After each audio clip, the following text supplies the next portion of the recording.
Okay, so in this video I'm going to be showing you the basics of HTML. So we're not going to touch CSS just yet, we're just going to be coping with HTML to start with.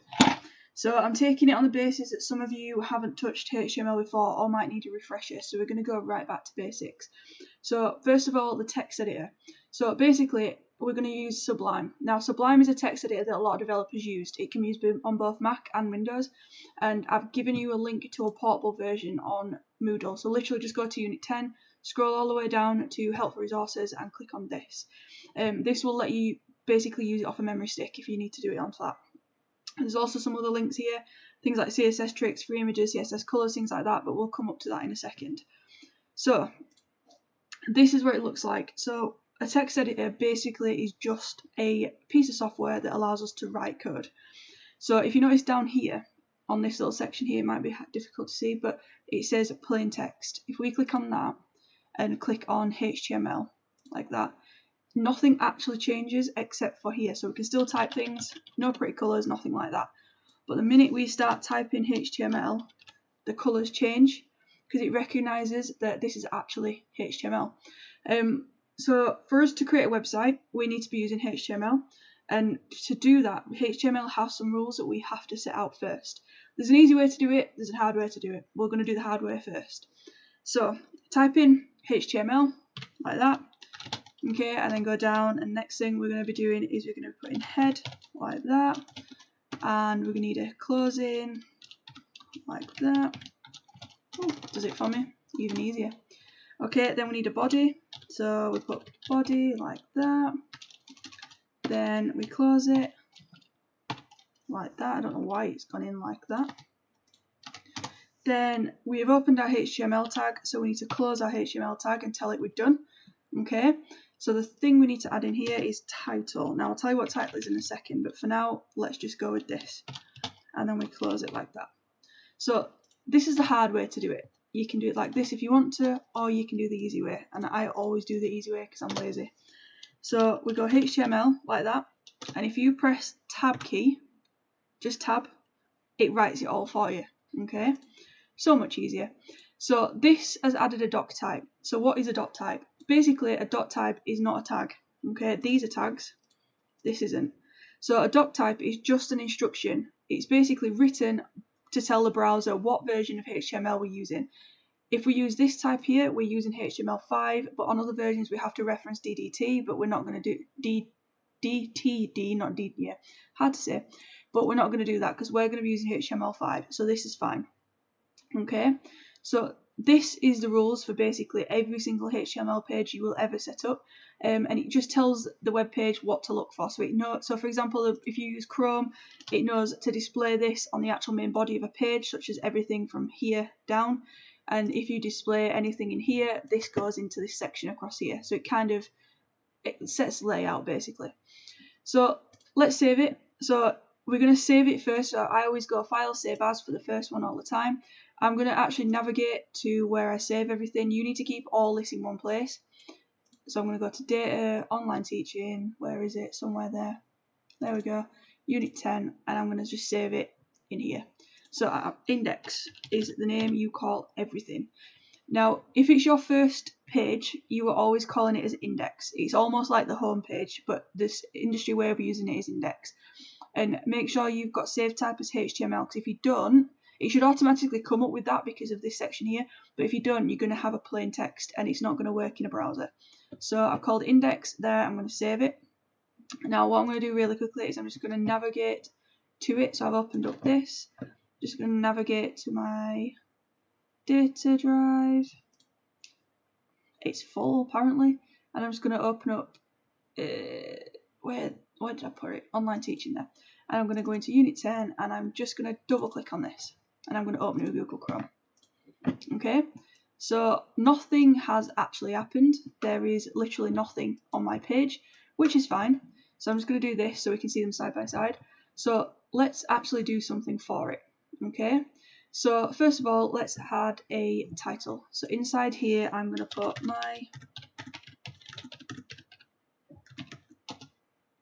let's put website like that. Okay, and then let's put something inside here. So if I write the word boo, or let's go with hello, it seems weird easier. Like that.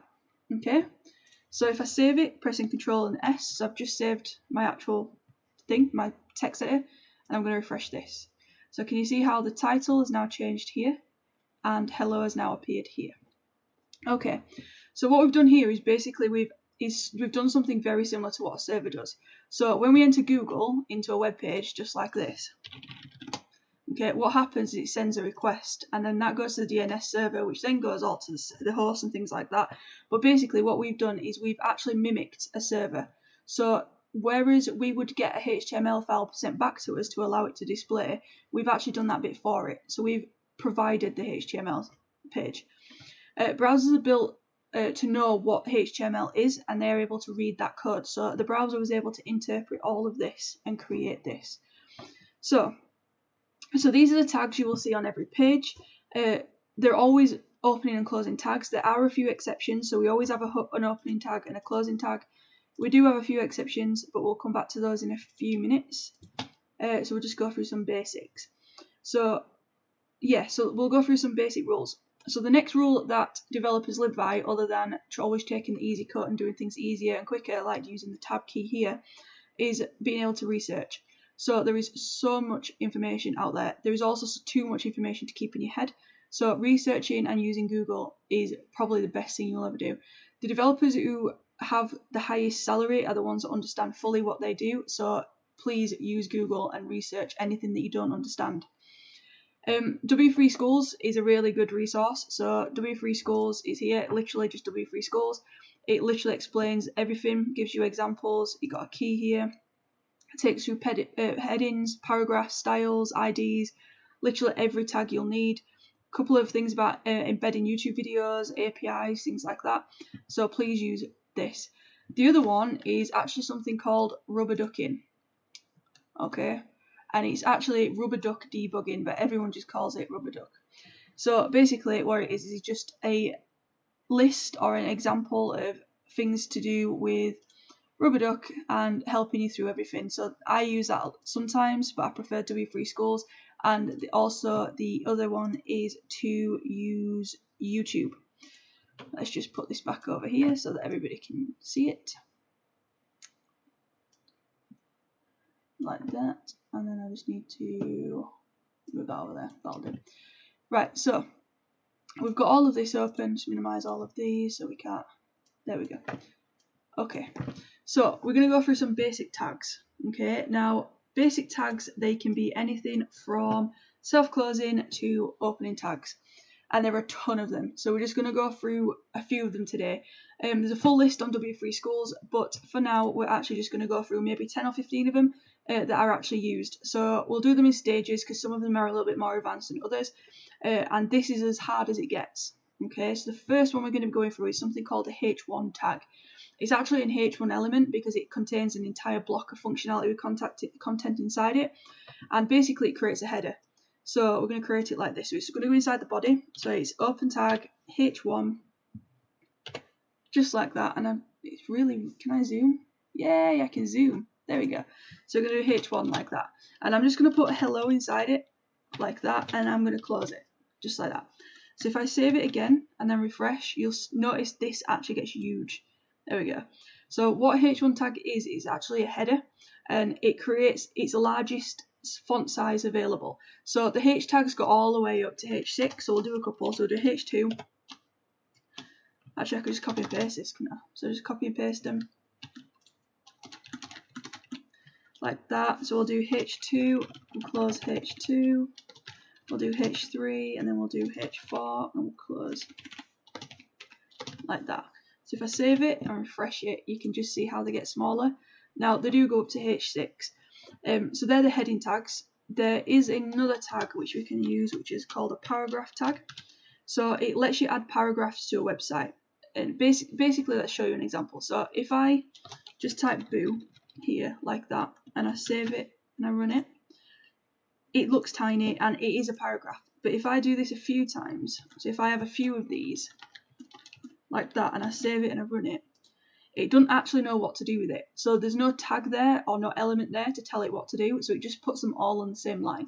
So what the paragraph tag does is it allows us to do, got to close, like that. It allows us to actually put the same information in, but put it on a paragraph. And because we're doing it in a tag or an element, the computer actually understands what it's going to be doing. So if we do this one as his last one, like that, save it and run it, it puts it all on a separate line, so it's like writing paragraphs of text.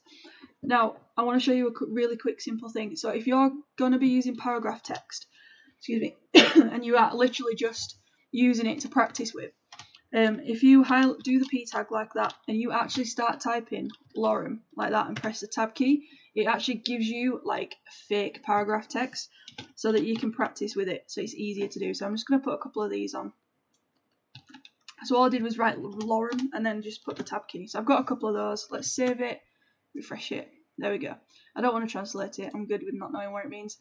The next thing I need to discuss with you is this fact about the nested. So in programming, you have like nested if statements, things like that. In HTML, you do have nested tags. So this is actually the parent tag. So it's the body, it's the main thing. And these are your nested tags. They're actually elements because, again, they're a whole block of code and they hold a lot of functionality. But this is a child, okay? So these are all children of this tag. So next tag we're going to do is bold. Now, I'm going to show you two ways to do this. This is the first way. So I just want to bold this lorem ipsum. So I'll just do that. Okay, save that. Yeah, so this will come up like every 20 saves or something, but it just means it's just trying to get you to purchase it. You don't ever have to purchase it. I've never purchased it. If you're going to go into web development and go into like industry and things like that, then you will be asked to purchase it. But for now and for this purpose, we don't need to, so just press cancel. You can still use it free. So I'm just going to press save just to check I've saved it, and then I'm going to refresh. So it's very, very tiny, but we've got this in bold, so it looks different from this. Now, this is not used as much anymore, and it's actually not recommended to use it. It still works, we've still seen it work, but there was a problem with HTML that HTML was originally used to run websites on computers and laptops, but now we've got things like smartphones, tablets, iPads, things like that, and although the bold text and italics on most phones, they didn't have the ability to actually do it. So you can have bold text on phones and things like that, but phones and a lot of tablets didn't have the ability to actually do it based on this tag. They didn't understand the meaning of it, so we changed it. Well, I didn't personally, but they changed it. So now we have this thing called strong. Okay, and what strong does is it does the exact same thing. So I'll save it, refresh it, translate. What did I forget to close? Oh, I spelt it wrong. There we go. Dyslexia is its finest. So it does the exact same thing as bold did. Let's just bold this one just to prove a point. So we'll put B in that one. And we'll put B in that one. Oh, I keep forgetting it closes it for me. Save it, and this one should bold still as well. There we go. Now it does the exact same thing, but again, because we're using laptops and phones now, it doesn't actually recognise these, so we use strong. So I'm just going to remove that. And the other one was, we used to use italics. So the way we did it was like just put an I in there. So I'll just do this one. Oh, I keep forgetting. Save, and I'll just refresh it. So it actually just makes it italics, just like this one here. Now again, this was removed and EM was used. Now EM stands for emphasis, so it'll do the exact same thing. It'll just make it italics, but it's a function for HTML5. So we've got that one. So HTML tags generally evolve over the years, and we started out with like HTML and we've gone all the way up to HTML5. So these evolvements of these tags have actually made them change. So they're kind of like basic tags. So I'm just going to get rid of them for now. So we've covered header tags, so H1s, we've covered paragraphs, we've covered bold, we've covered italics. So the next thing, and this is one of the most important things you will ever come across, is we're going to use lists. So when you make a navigation bar, which we'll go into eventually in a few videos time, you will be creating it using a list. Now there's two types of lists. There is an ordered list and an unordered list. So we're going to do an ordered list first. So we do OL. And then I always close my OL before I start putting my nested things in there. And we're going to add a list item using li like that. And I'm just going to close it off. And then in here, I'm going to put apple. And I'm going to copy and paste. We're going to get a couple of them. So apple, orange, and let's go for grape. Like that. So if I save that and run it, all of this will disappear and I'll have apple, orange and grape. Now, an ordered list gives a 1, 2, 3 at the side of it. I'm not a fan of that, so I'm going to use something called an unordered list. So an unordered list just takes out the actual 1, 2, 3 and it'll put a bullet point. So you just change UL. So it's gone from OL to UL. So I've saved it, refresh it, we get a bullet point. Okay, so that's fine, that's okay, but what if we want to do the different categories? Okay, so what if I want to have more than one item? Okay, so if I put li here and then I put, let's go with Fuji apple. Okay, let's added it.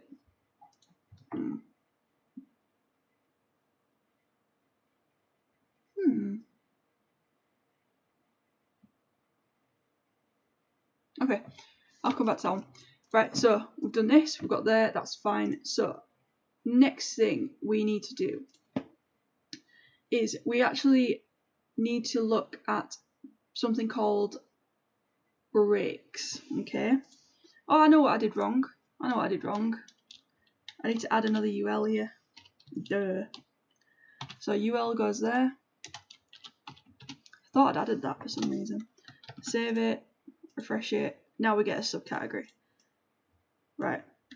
A little bit of a brain fart going on there. Let's add another one. Let's add an honey crisp.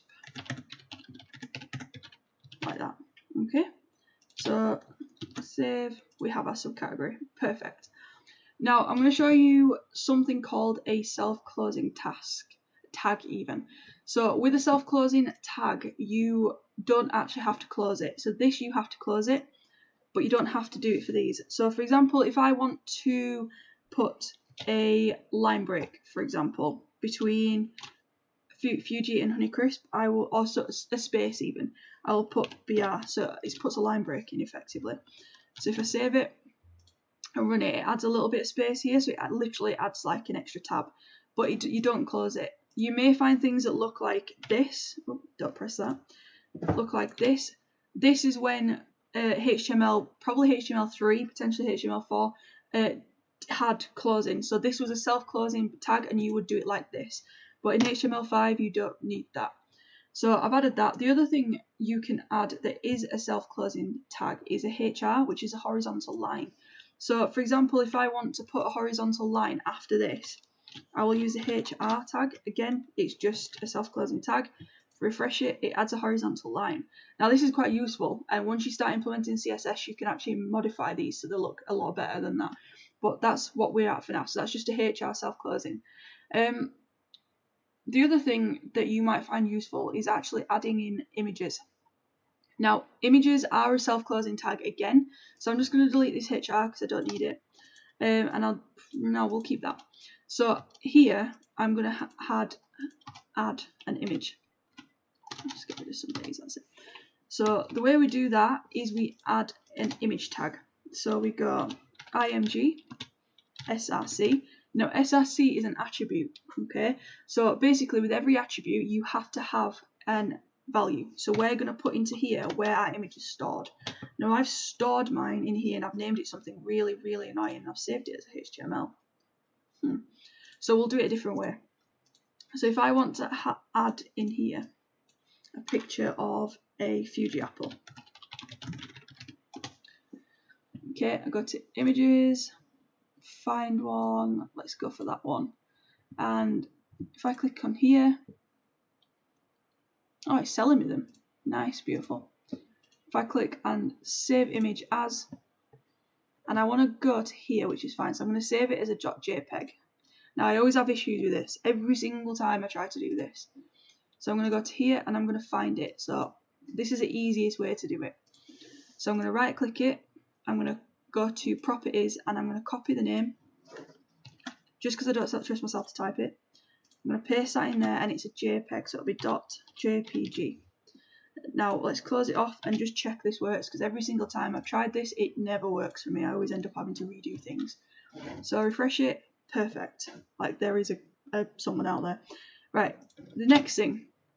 This is actually quite large, and I don't want that. I actually want to make it a lot smaller so that it fits properly. So we can do that by adding the width. Now, normally you would do this in CSS, but for the purpose of this, we can do it in HTML. So we add the width.